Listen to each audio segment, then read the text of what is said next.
अच्छा भाई, ये आ गया बैंकर्स एल्गोरिदम।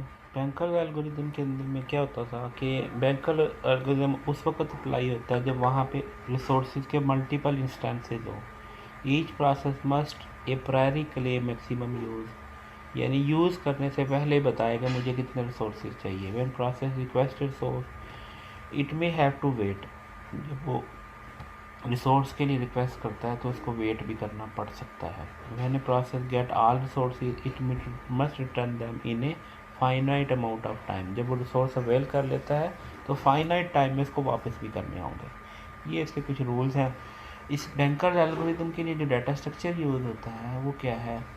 एन क्या है? Number of process. एम क्या है? नंबर ऑफ रिसोर्सेज, प्रोसेस और रिसोर्सेज। अवेलेबल का क्या मतलब है? Vector of length m if available. क्या? अवेलेबल के नाम की एक वेक्टर है, अवेलेबल का नाम का एक वेक्टर है जिसकी लेंथ कितनी है? m क्या है? जितने नंबर ऑफ रिसोर्सेज हैं। 10 रिसोर्सेज है तो समझ लें 10 की एक अरे है, वेक्टर है बेसिकली। तो अब if available j is equal to k, there are k instances of resources of type R J available. अब रिसोर्सेज हैं, जैसे एक रिसोर्स वन है, आर वन है एक टाइप का रिसोर्स, आर टू है दूसरी टाइप का रिसोर्स, आर थ्री है तीसरी टाइप का रिसोर्स। अब उसके कितने इंस्टेंसेज हैं? वो क्या है? K. If available is equal to K, there are K instances of resource of type R J available. और मैक्सिमम क्या है? एन इंटू एम का एक मैट्रिक्स है, एन इंटू एम का एक मैट्रिक्स किसके नाम से? मैक्सिमम के नाम से। तो वो क्या बताता है? If maximum of I J is equal to K, then process P I may request at most K instance of request of type R J. यानी max I J is equal to K का क्या मतलब है? Process P I can request K number of resources of type J. यहाँ पे क्या मतलब था वेरिएबल का? कि K number of resources, K number of instance of resource of type J are available. और यहाँ पे एलोकेशन भी एन क्रॉस एम की एक मैट्रिक्स है। ये इसका क्या मतलब है? Allocation I J equal to K का क्या मतलब है? P I is currently allocated K instances of resource of type J. ठीक है जी। और नीड क्या है? एक मैक्सिमम हो गई जो बताता है कि कितने रिक्वेस्ट करता है, एलोकेशन क्या बताता है कि कितने करंटली यूज़ कर रहा है, और नीड बताता है कितने चाहिए। Need I J of K, P I may need K more instance of R J type to complete it task. तो need is equal to maximum minus allocation, maximum minus allocation. ये क्या के बराबर हो जाएगा? नीड के का, यानी कितने उसके पास, कितने उसको चाहिए और कितने ऑलरेडी एलोकेट है, वो माइनस करेंगे तो वो उसकी नीड बन जाएगी। अब safety algorithm, let work and finish be vector of length M and N respectively. Work और फिनिश दो वेक्टर है जिनकी लेंथ एम और एन है। Work is equal to available, work is equal to available. Finish I is equal to false for I 0 1 से लेके N -1 तक। अब find an I such that, एक एक ऐसा इंस्टेंस आई फाइंड करना है कि जिसमें finish I is equal to false and need is less than work, need is less than work. If no such I exist go to step 4। अगर ये नहीं है तो स्टेप 4 पे जाए।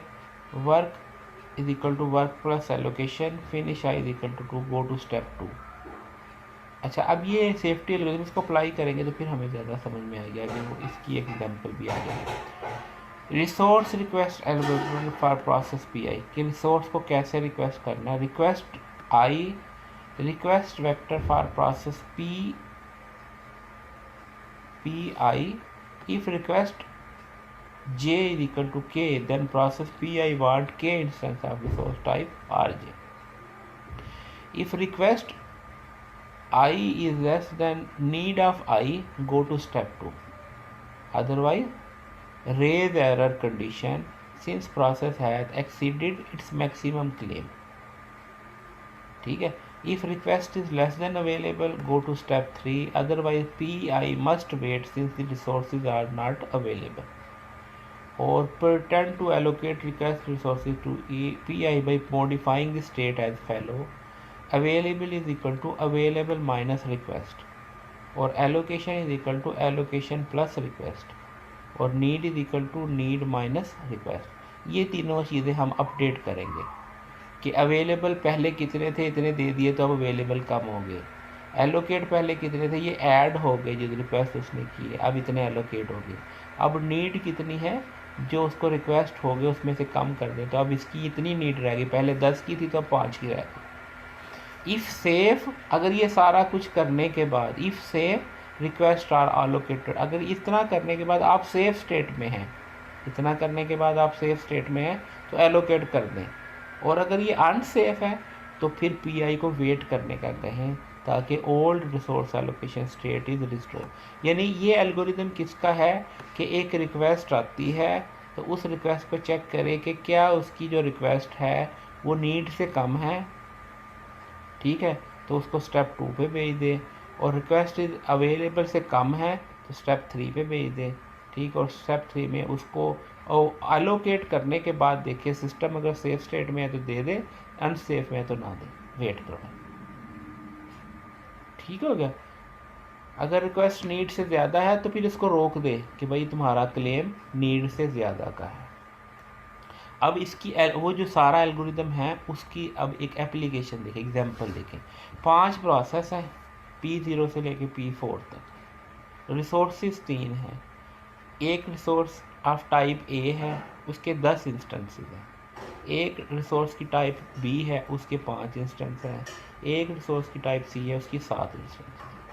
अब स्नैपशॉट एट टाइम 0 क्या है, एलोकेशन रिसोर्स ए और बी सी की ये है कि P0 को ए टाइप के 0 एलोकेट है और बी टाइप का 1 एलोकेट है, सी टाइप का ये. इस तरीके से सारों को ये कि कौन से प्रोसेस को कौन सी टाइप का रिसोर्स कितना कितना एलोकेट है. अब कौन से प्रोसेस को कौन सी टाइप का रिसोर्स मैक्सिमम कितना कितना चाहिए, और इस टाइम अवेलेबल कौन सा है कि ए 3 पड़े हैं, बी 3 पड़े हैं और सी 2 पड़े हैं. अब यहाँ पे एक रिक्वेस्ट आती है, the content of a matrix need is defined to be max minus allocation. तो नीड क्या होगा, मैक्सिमम माइनस ये नीड यहाँ से कैलकुलेट कर ली, नीड यहाँ से कैलकुलेट कर ली किस कैसे, maximum minus allocation, maximum minus allocation. 7 minus 0 7, और ये इस तरीके से 5 माइनस 1 4, 3 माइनस 0 3. तो ये इस तरीके से ये आ गया 7 4 3, सबकी ये जो है नीड बता दी. The system is in safe since the request of P1 P3 P4 P2 and P0 satisfy safety criteria. यानी अगर वो कह रहा है कि P1 को, अब वो ये क्या कह रहा है कि system is in safe state since the sequence, कह रहे हैं कि इनको ये रिसोर्सेज दे दिए जाए.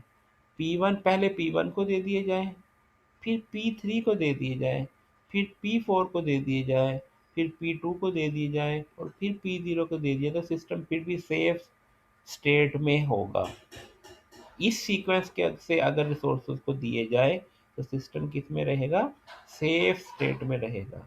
अच्छा, अब मसलन अब एक एग्जांपल के, अब आप कहेंगे कि ये कैसे, इसको देखिएगा. चेक दैट रिक्वेस्ट, अब यहाँ पे P1 के ऊपर एक रिक्वेस्ट आई कि 102, प्रोसेस 1 की रिक्वेस्ट आई कि ए टाइप का एक रिसोर्स, बी टाइप का 0 और सी टाइप के 2 इंस्टेंसेस चाहिए. तो इसको चेक कर किए गए कि रिक्वेस्ट अवेलेबल है. हम चेक करते हैं कि हमारे पास इस टाइम अवेलेबल कौन से थे, 332. अगर आप यहाँ पे देखें तो अवेलेबल 332 थे, 332 2। यहाँ से P1 की रिक्वेस्ट आई, कितनी रिक्वेस्ट आई, वो ये रिक्वेस्ट आई। तो हम चेक करते हैं कि ये 1 चाहिए 3 है, ये 0 चाहिए 3 है, 2 चाहिए 2 है। रिक्वेस्ट क्या कहते हैं जी, अवेलेबल है, यस ट्रू हो गया कि अवेलेबल तो है। अच्छा, अब क्या किया कि अब एग्जीक्यूटिंग सेफ्टी एल्गोरिथम, एग्जीक्यूट किया सेफ्टी एल्गोरिथम के पहले P1 को रिसोर्सेज दे दिए, फिर P2 P3 को दे दिए, फिर P4 को दे दिए, फिर P0 को, फिर P2 को सेटिस्फाई सेफ्टी रिक्वायरमेंट। तो हम क्या है, सेफ मोड में, ठीक है। अच्छा, can require for 330/4 be granted. अब यहाँ पे एक चीज़, यानी P1 को रिसोर्सेज दे दिए, उसके बाद P3 को दिए, फिर P4 को दिए, फिर P0 को और फिर P2 को। तो हम सेटिस्फाई यानी इस सारे कंडीशन को मीट कर लेंगे। अब आगे ये है कि P4 को, P4 ने रिक्वेस्ट कर दी 330 रिसोर्सेज की, क्या इसको ग्रांट किया जा सकता है? और can request for 0 to P0 भी ग्रांट, क्या इसको ग्रांट किया जा सकता है? अब ये इसी इंस्टेंस के ऊपर है, P1 के ऊपर ही वो ये कह रहा है कि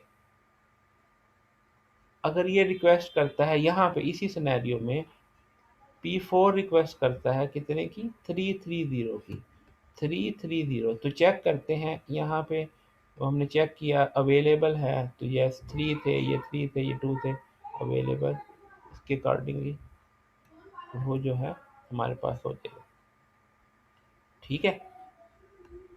और अगर इसके बाद करते हैं, इसके बाद करते हैं, तो फिर हमें हमें उसी तरीके से देखना पड़ेगा अवेलेबल है कि नहीं, यानी इस एल्गोरिदम को फॉलो करते हुए हमें चलना पड़ेगा कि रिसोर्स एलोकेट करने से पहले ये चेक करेंगे अवेलेबल है या नहीं है, और फिर उसको एलोकेट कर देंगे, और फिर देखेंगे क्या हम सेफ स्टेट में हैं। अगर सेफ में है तो एलोकेट कर देंगे, अदरवाइज एलोकेट नहीं करेंगे,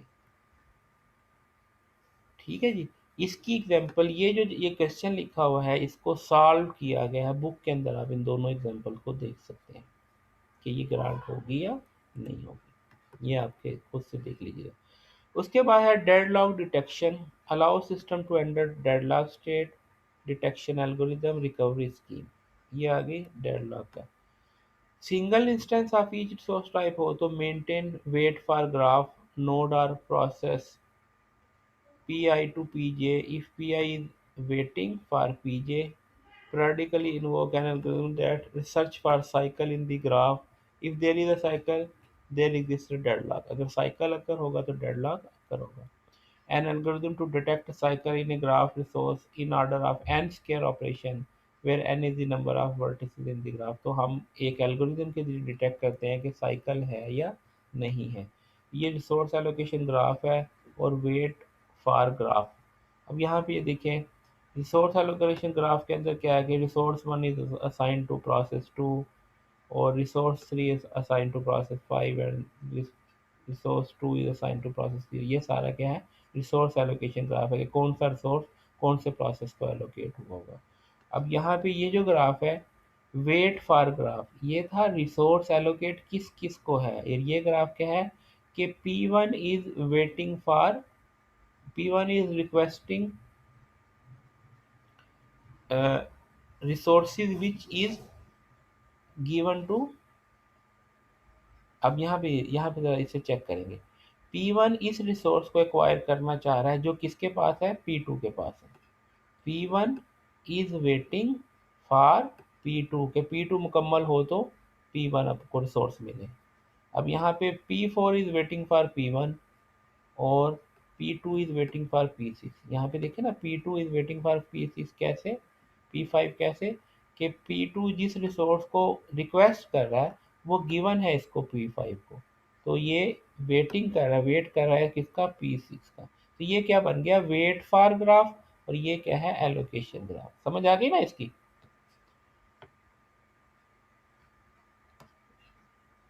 अब जब several instance of resource type आ जाए तो फिर क्या होता है, चेक किया जाए available a vector for length m indicate the number of available resources of each type, allocation If n cross m and matrix define the number of resources of each type currently allocated to each process, request and n cross n matrix indicate the current request of the each process. Request ij k इसका क्या मतलब pi is requesting k more instance for resource type है. Allocation n cross n का available वही है. ठीक है जी. डिटेक्शन एल्गोरिदम है work and finish be vector of length M and respectively initialise work is equal to available.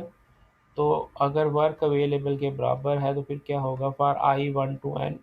If allocation not equal to zero then finish is equal to false other finish is equal to true. Find index I such that finish I is equal to false, request less than work. If no such I exists, go to step 4. तो step 4 में क्या है finish false for some I J then system is in deadlock time. If finish is equal to false then P is in deadlock. ठीक है. और तीसरे में क्या है work plus allocation finish is equal to true go to step 2. तो ये algorithm require N order of O M cross N subscription to detect whether the system is deadlock state और नॉट. तो ये हमारे पास एल्गोरिथम है जो check करता है सिस्टम डेडलॉक में है या नहीं. तो यहाँ पे वो फिनिश भी चेक कर लेता है इस पे कि अगर फिनिश फॉल्स है तो क्या करना है गो टू. अगर उसको कोई ऐसा मिल गया इंडेक्स कि जिसके अंदर फिनिश फॉल्स हो रिक्वेस्ट लेस देन वर्क है तो ओके है. अदरवाइज उसको स्टेप 4 पे भेजेगा. तो स्टेप 4 में वो कहेगा कि डेडलॉक हो चुका है. अब इस example of detection algorithm 5 process हैं P0 से P4. ए के इतने इंस्टेंस हैं बी के इतने हैं सी के इतने हैं. यहाँ पे एलोकेशन है. अब इसको देखेगा किस सीक्वेंस से आप इसको खुद से ट्राई करके देख सकते हैं. इसके अंदर के कितने एलोकेट हैं उस एल्गोरिदम को सामने रख के. तो अगर आप सीक्वेंस चेंज करेंगे तो फिर वो जो है वो फिनिश के पास नहीं जाएगा और डेडलॉक का शो हो जाएगा. तो और अगर आप इस सीक्वेंस से करेंगे तो इसकी सूरत में क्या है फिनिश ट्रू हो जाएगा फॉर ऑल आई. तो इससे क्या है कि डेडलॉक अकर नहीं होगा. कि इस सीक्वेंस से करेंगे तो डेडलॉक अकर नहीं होगा. और ये उसके पास रिक्वेस्ट आ गया for additional instance of C request आ गया. अब यहाँ पे कह रहा है can reclaim resource held by process P0 but insufficient resource to fulfil other process request. कि अब इसमें स्टेट ऑफ सिस्टम क्या है can reclaim resources held by process P0 but insufficient resources to fulfil other process request. Deadlock exist consisting of process P1 P2 P3 and P4. अगर इस sequence से आप इसको एलोकेट करते हैं तो डेडलॉक अकर हो जाता है. When and how often to invoke depend on how often a deadlock is likely to be occur. How many processes will need to roll back, one for each joint cycle. If detection algorithm invoke arbitrarily, there may be many cycles in the resource graph, and so we would not be able to tell which of many deadlock process cause this deadlock. उसमें ये कह रहा है कि दोनों चीज़ें हैं कि अगर आप बार बार डिटेक्शन एल्गोरिदम यूज़ करते हैं तो वो बहुत सारे साइकिल होंगे. अगर आर्बिट्री कर सकते हैं तो वो आप छोड़ भी सकते हैं. और पिछली बात उसने ये बताई है कि डेडलॉक को आप अप्लाई करते हैं तो वो इसका इतना टाइम कंज्यूम होता है O M into N square यानी पोलिनोमियल टाइम जो है वो बनेगा. अच्छा. इसके बाद ये है recovery from deadlock process termination abort all deadlock process. इसके वे क्या है कि आप रिकवरी कैसे करते हैं डेडलॉक को. जहाँ जहाँ डेडलॉक अकर हो रहा है उसको अबॉर्ट कर दें उन प्रोसेसेस को. Abort one process at A time अल्टिल deadlock second. एक एक करके अबॉर्ट करना शुरू करें. एक को अबॉर्ट करें एक प्रोसेस को अबॉर्ट करें देखिए डेडलॉक खत्म होता है कि नहीं होता. नहीं हुआ तो दूसरे को कर दें नहीं हुआ तो तीसरे को कर दें ऐसे so on. In which order should we choose an abort. अब क्वेश्चन ये है कि किस तरीके से हम उस प्रोसेस को टर्मिनेट करें.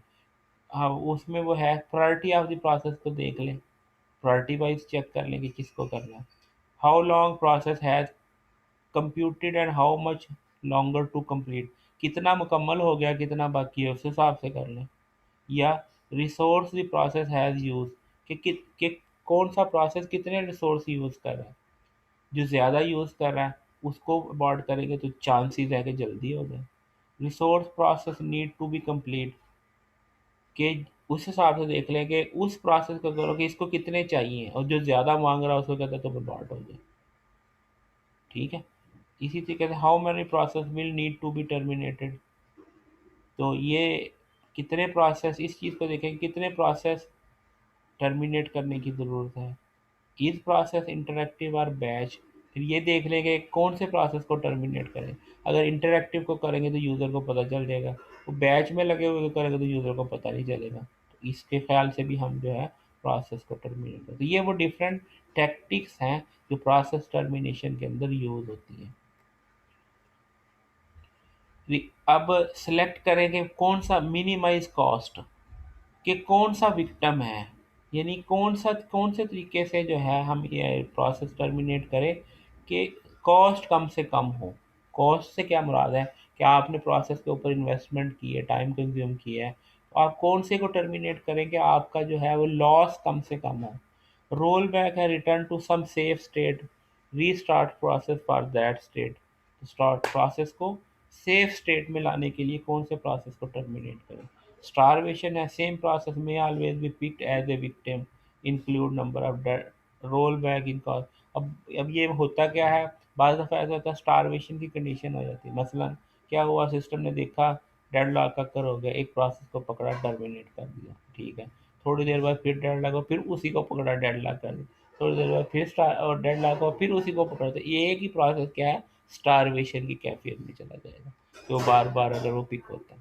तो ये हमारे पास डिफरेंट थी। इसके अंदर जो आपको थोड़ा कंफ्यूज करेंगी ये एग्जांपल है। इस एग्जांपल को, इसके साथ में और भी एक्सरसाइज की एग्जांपल्स हैं, वो आप बुक को रेफर करते हुए इसको करेंगे तो आपको समझ आ जाएगी। ठीक है, इसी तरीके से पिछली एग्जांपल है, ये भी बुक के अंदर डिटेल से दी हुई है, साथ में और एग्जांपल्स भी दी हुई हैं, उनको भी आप करेंगे तो आपको अंडरस्टैंड हो जाएगी, मोस्ट प्रोबेबली हो जाएगी, कम चांसेस है कि ना हो। ठीक है जी, ये सेशन अभी यहाँ पे ख़त्म होता है, 5 मिनट बाद अगला सेशन स्टार्ट होता है। यहाँ तक कोई क्वेश्चन है तो पूछ लें। जी। सिलेबस इतना काफी नहीं है। नहीं नहीं, हाँ काफ़ी नहीं है, इतने सारे चैप्टर थे, ये तो एकदम इन्होंने कहा ख़त्म कर दो भाई।